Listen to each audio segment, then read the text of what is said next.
नमस्कार। जय हिंद, जय भारत। जैसा कि मैं पिछले भी कुछ वीडियोस में बताता रहा हूँ कि भारत देश वीरों की धरती है, भक्तों की धरती है, साधुओं की धरती है और अनेक प्रकार की विभूतियाँ हमारे देश को सुशोभित करती हैं। आज मैं आपके समक्ष भक्त श्रेष्ठ नरसिंह मेहता के संबंध में बताना चाहता हूँ। नरसिंह मेहता 15वीं शताब्दी के गुजराती भक्ति साहित्य की श्रेष्ठतम विभूति थे।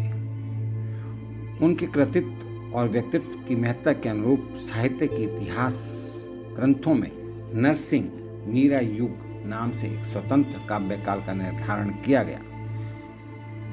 इसकी मुख्य विशेषता भाव प्रवण कृष्ण भक्ति से अनुप्रेरित पदों का निर्माण है। पद प्रणेता के रूप में गुजराती साहित्य में नरसिंह मेहता का लगभग वही स्थान है जो हिंदी में सूरदास का है। वैष्णव जन तो तेणे कहिए जे पीड़ पराई जाने रे, पंक्ति से आरंभ होने वाला सुविख्यात पद नरसिंह मेहता का ही है। इनकी रचनाओं में जयदेव, नामदेव, रामानंद और मीरा का उल्लेख मिलता है। नरसिंह मेहता का जन्म गुजरात में जूनागढ़ के समीप तलाजा नामक ग्राम में हुआ था।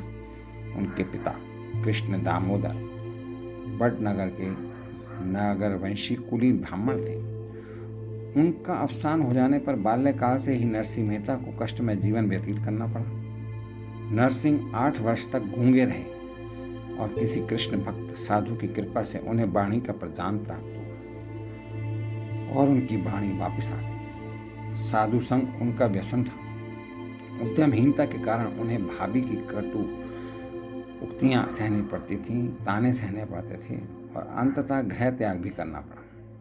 विवाह के पश्चात पत्नी माणिक बाई से कुंवर बाई तथा श्यामल दास नामक 2 संतानें हुईं। भक्त नरसिंह मेहता जी के विश्वास का यह प्रभाव था कि साक्षात भगवान को उनकी पुत्री का विवाह करना पड़ा। विवाह में जितनी सामग्री लगी सब भगवान ने पहुंचाई और स्वयं उपस्थित होकर सब काम किया। इसी प्रकार उनके पुत्र का विवाह भी भगवान की कृपा से हुआ। उनके पिता के श्राद्ध के दिन भगवान स्वयं नरसिंह का रूप धारण करके ब्राह्मणों को भोजन कराते रहे। क्योंकि नरसिंह जी तो बाजार में घी लेने गए थे। रास्ते में कुछ संतों को भजन कीर्तन करते देखा तो कीर्तन में लग गए और घर लौटना भूल गए। जूनागढ़ के मंडली के हट पर कि भगवान की मूर्ति उनके गले में माला डाल दे, यह इच्छा भगवान ने विवश होकर पूरी की। भगवान की मूर्ति ने सबके सामने नरसिंह जी के गले में माला डाली दी। नरसिंह मेहता की भाभी आपको बहुत भला बुरा कहती थी। एक दिन भाभी की बातों में तंग आकर नरसिंह मेहता ने जंगल में प्रस्थान किया और बिना खाए पिए 7 दिन तक शिव जी के मंदिर में पूजा करते रहे।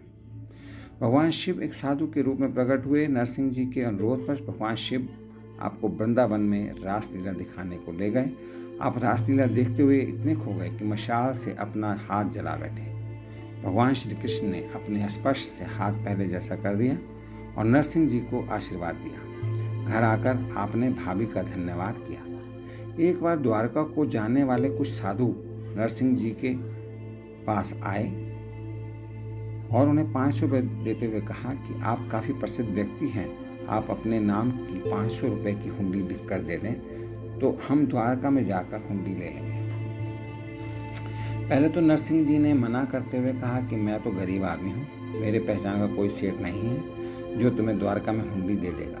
और जब साधु नहीं माने तो उन्होंने कागज लाकर 500 रुपये की हुंडी द्वारका में देने के लिए लिख दी और देने वाले टीका का नाम सांवर शाह लिख दिया।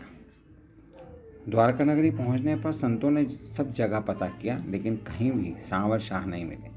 सब कहने लगे कि अब यह हुंडी तुम नरसिंह से ही ले लेना। उधर नरसिंह जी ने उन 500 रुपये का सामान लाकर भंडारा देना शुरू कर दिया। जब सारा भंडारा हो गया तो अंत में एक वृद्ध संत भोजन के लिए आए। नरसिंह जी की पत्नी ने जो सारे बर्तन खाली किए और जो आटा बचा था उसकी 4 रोटी बनाकर उस वृद्ध संत को खिलाई। जैसे ही उस संत ने रोटी खाई वैसे ही उधर द्वारका में भगवान ने सांवर शाह के रूप में प्रकट होकर संतों को हुंडी दे दी।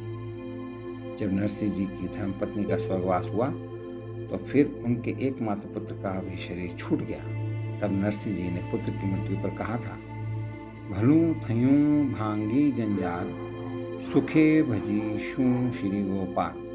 उनका यह भाव बताता है कि वे कितने अनासक्त कामनाहीन भगवत भक्त थे। उनकी भक्ति ने उनको प्रसिद्ध कर दिया। उनको भगवान का असीम आशीर्वाद प्राप्त हुआ और वह अपने जीवन में भक्ति के कारण एक महान विभूति बन गए। उनको श्रद्धांजलि देते हुए मैं आप सभी परिवारजनों से विदा चाहता हूँ। आप सभी के लिए मंगल कामनाएं, शुभकामनाएं। नमस्कार। जय हिंद, जय भारत।